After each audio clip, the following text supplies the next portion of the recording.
Hi everyone, Michael from Bullion Now, bullionnow.com.au. So the big announcement for today is the Reserve Bank of Australia increasing interest rates now by 25 basis points, 0.25%, which brings our local cash rate up to 4.1%. Now, don't tune out. Don't think this is going to be a boring economics lecture. I'll try and keep it as lively and as short as I possibly can.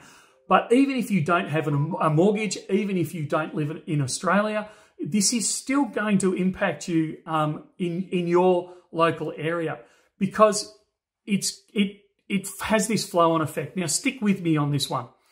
Immediate impact, and we've just seen this occur, is you're going to see the Australian dollar increase in comparison to the US dollar. Now, that ratio is very important to us as stackers outside of the US because it means that as the Australian dollar, in our case, increases in ratio, all commodities, or almost all commodities, are based in US dollars. Therefore, it means we're getting more bang for our buck in Australian dollar terms, which means that the price of gold actually comes down a little bit in local currency terms. That is only going to be a short-term thing. So if you're kind of saying, should I buy gold today or tomorrow? I would suggest leaning towards earlier rather than later. Again, this is not financial advice. I can't do that. I'm not your financial advisor. However, in the longer term, so in the weeks into months, this is going to be a short-term hiccup because other central banks around the world are going to do similar things to what Australia is doing. They're going to increase their interest rates. We're seeing that across the Western world. So that means their currencies are going to get stronger in relation to the US dollar, or alternatively, the Australian dollar is going to weaken against their currency. Therefore, it's going to become more expensive in their terms and cheaper in their terms and more expensive in Australian dollar terms. So this is more likely to be a short-term movement in a currency sense over only, hours, days, possibly a week or so. But the longer term, what does this mean for us? So what it means is we've broken through that 4%. Now that 4% was considered in Australian terms. It was always considered to be the don't worry, it'll never increase above that because inflation is not sticky. This is a short-term transient thing where we've seen a spike up of inflation due to, supply issues as an overhang from COVID. It will come down again. We will be back in this wonderful golden territory that we've been floating around in for the last 10 or 12 years, and interest rates will come straight back down because inflation's going to come straight back down again. The fact that we've breached 4%, the fact that we've had almost continual increases for the last 12 months or so indicates that inflation is actually here to stay. This is showing that inflation is far stickier than was originally anticipated, or that our politicians and central bankers have been admitting for the last 12 months. Now, you and I have known it because we've been complaining, we've been grumbling about, our groceries have been going up, our electricity's been going up, our petrol's been going up, everything has been going up far more than what the numbers have been telling us. And you can see this both on our channel, on other channels, but also the conversations over the kitchen table or at the barbecues on the weekend have all been about how much things have been going up. So this isn't a shock to you and I, but it is a recognition from those in power that actually, this isn't quite right. We're seeing higher inflation. Now, when you've got higher inflation, particularly stickier high inflation, and go back over times, look at charts, look at conversations from previous years, and you will see that if you hold your assets in cash in those periods that we're finally admitting to and we're living through, cash and cash equivalents, so I'm meaning interest, like you've got your cash in the bank, never does very, very well in these higher inflationary environments. Hard assets do. Now, absolutely, let's admit a bias right from the start. I'm a bullion dealer. I'm obviously going to say, go for gold and silver. And look, the fact that I have a bias doesn't mean I'm necessarily wrong. We're going to see hard assets, one of which is gold and silver. But there are also other hard assets out there like, property and things like that. They always do well in higher inflationary environments. Far better than cash does, far better than bank accounts do. And the reason they do that is because the costs are going up. So think about it logically. We'll go through the housing one first because that's the obvious one. If you're looking at building a house, you've now got to get in plumbers, you've got to get in builders and sparkies, you've also got to get in materials. All those things are going up in price. So the cost of building your house is going to go up in price. If a brand new house is going up in value, it's going up in price, then it's going to drag the price of an already built house upwards as well. Because think about it logically. If you can buy a brand new house for $1 million and you can buy an older house, one that's 2 years old, 3 years old, 5-year-olds for $900,000, you're going to go, hang on a sec, I can save 100 grand here. I'll buy the already established house. I won't take the new house. Very, very quickly, the supply of older houses dries up and the price of them then, it's basic supply and demand, the price of them goes up, and all of a sudden you're going to find that the brand new house costs $1 million and the already established house costs a very similar amount. So we are going to see the cost of housing go up.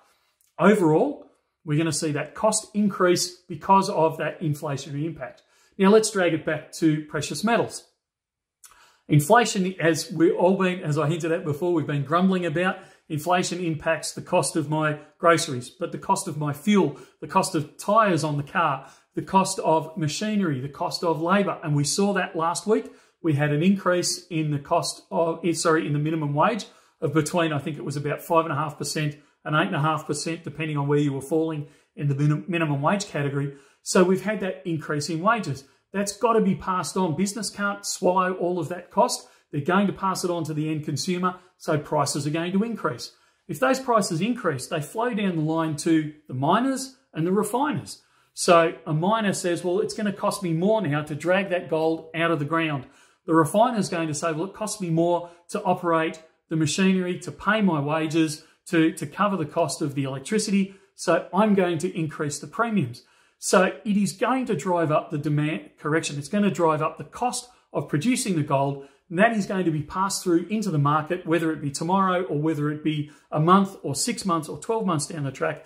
It is going to push the price of gold and silver upwards along the way. Hard assets, whether they be gold, whether they be silver, whether they be other commodities, whether they be houses, whether they be soft commodities like your wheats and all that sort of stuff, all those sort of things that we can invest in are going to go up in price. Cash is not.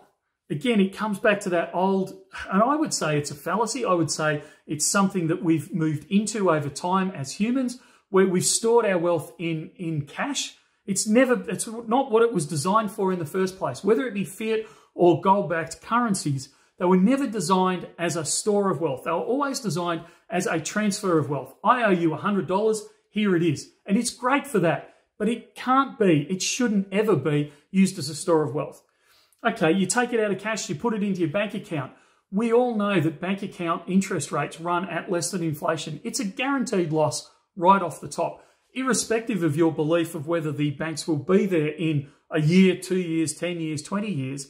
The fact is that you are getting a guaranteed loss. Earlier this week, I was looking at the bank that we bank with for Bullion Now and what sort of interest rates they offer. Now, they're running a special at the moment. You can get, it was 4.1 or 4.2% interest if you're prepared to lock your investment up for 12 months.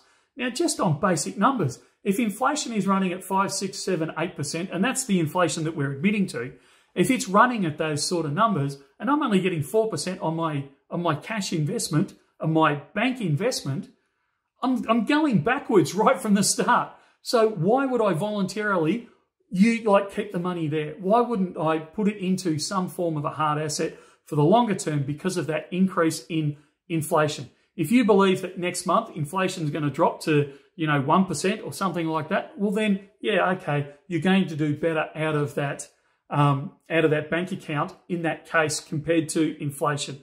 But I don't believe anyone out there, even the most optimistic politician or central banker, is going to say inflation is going to drop down to 1% next month, because otherwise they would not have increased the cash rate like they are doing now.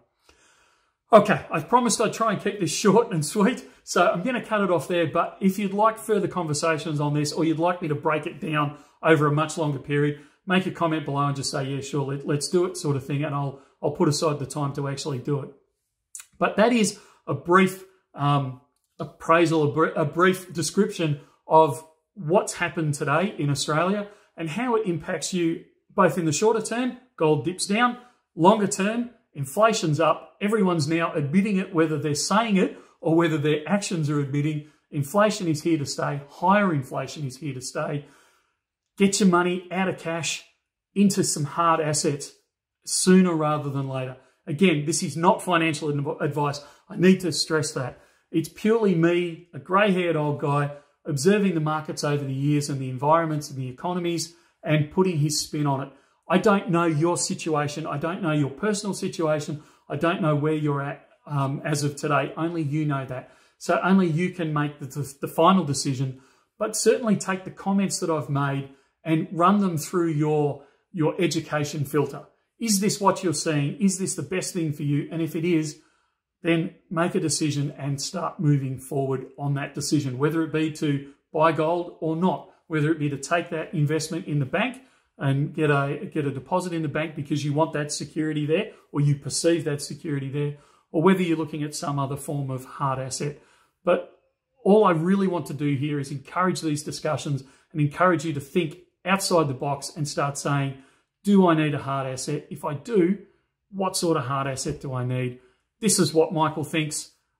This is what somebody else thinks. This is what I've learned from it. Let's join that all together and let's make a decision. All right, that's it for now. We'll talk again very, very soon. See you later.